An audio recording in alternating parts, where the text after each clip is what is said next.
Max and the wolf, alert! Max pressed a big red button on his watch and shouted, "Wolf alert! Wolf alert!" Finn the fox jumped. Lily dropped her book. Bruno looked up from his warm soup pot. Everyone ran to Max. "Where?" asked Finn. Is everyone okay?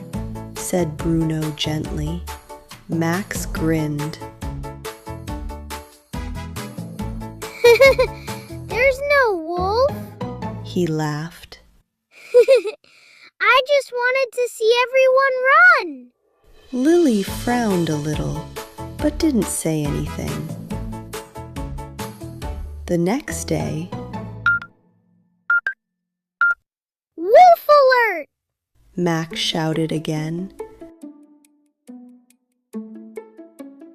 Finn raced in circles. Bruno grabbed a big wooden spoon.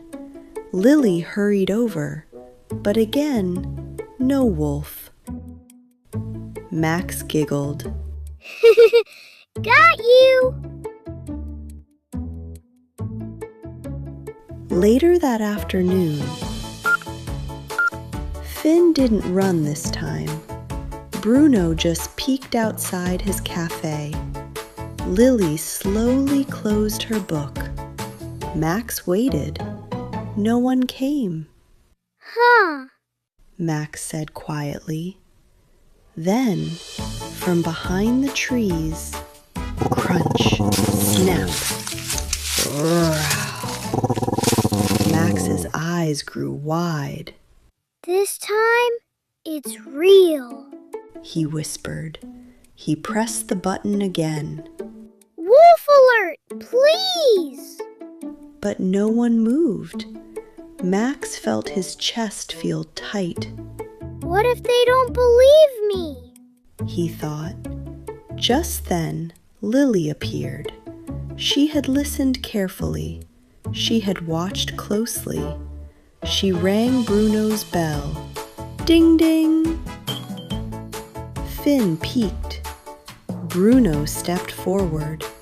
The wolf was only a big dog tangled in bushes. Everyone laughed with relief.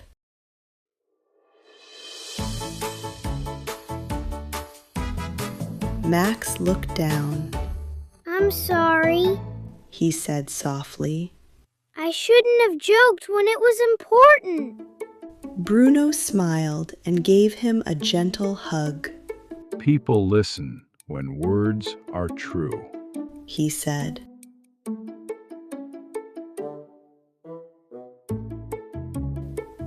Ollie the owl blinked from a tree branch.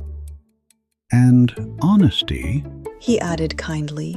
helps friends feel safe. As the sun set, Finn whispered. Hey, Max, what's that sound in the forest now? Max listened and wondered.